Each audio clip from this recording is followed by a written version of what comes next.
Boris Desbourdes, je suis vigneron indépendant au domaine de la Marinière. Donc on est sur le village de Panzou en appellation d'origine contrôlée Chinon, sur laquelle on va produire, donc au domaine de la Marinière, on produit Chinon blanc, Chinon rosé et Chinon rouge principalement. Donc le domaine de la Marinière est une exploitation familiale. Je travaille avec mon père. On a Baptiste, un salarié qui travaille avec nous à temps complet, des saisonniers qui vont intervenir au cours de l'année. On a 16 hectares de vignes, un vignoble de 16 hectares conduit en agriculture biologique, uniquement sur les terroirs de la commune de Panzou, en commercialisation principalement directe, France et export. J'ai répondu à l'appel à projet sur le plan dépérissement suite à un constat sur le vignoble où on est quand même globalement impacté économiquement et techniquement par les maladies du bois. Le Cabernet Franc est un cépage assez peu sensible, mais on a un taux de mortalité autour de 2% par an. Donc quand je suis revenu travailler au domaine courant des années 2010, on a fait un constat avec mon père sur l'impact économique que ça avait et on a fait une remise à plat de toutes nos pratiques toutes nos pratiques qui étaient liées à cette problématique et essayer de remettre les choses à plat pour gagner en efficacité.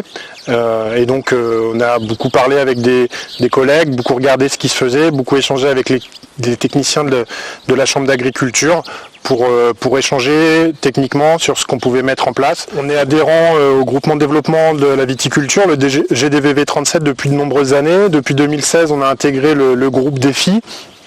Donc on a un soutien technique avec les techniciens et techniciennes de la chambre d'agriculture sur la partie viticole, sur la partie vinicole.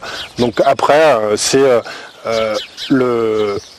la mise en réseau et l'échange de pratiques, que ce soit avec les techniciens qui interviennent auprès des différents vignerons et les échanges avec nos collègues vignerons. Alors, sur la taille, on a évolué d'une taille en guyot simple vers une taille guyot poussard, plus respectueuse du flux de sève. On remet en place des recépages à partir de pampres. On fait des essais sur les curetages, sur le regreffage. Là, dans le projet du plan de dépérissement, on va travailler sur l'amélioration, la maximisation du potentiel de retour en production des jeunes cèpes. Donc concurrence lumineuse sur les jeunes cèpes. Donc au niveau des complantations, des remplacements de cèpes morts, on remet tout à plat. On tourne par tiers sur le vignoble. Donc au lieu de faire les remplacements tous les ans, on va faire les remplacements sur chaque parcelle tous les 3 ans. Et gérer chaque remplacement, chaque complant comme une jeune vigne plutôt qu'un cep dans une vigne adulte. Donc on remet à plat toutes les pratiques de complantation et on fait tout pour favoriser le retour en production des jeunes ceps.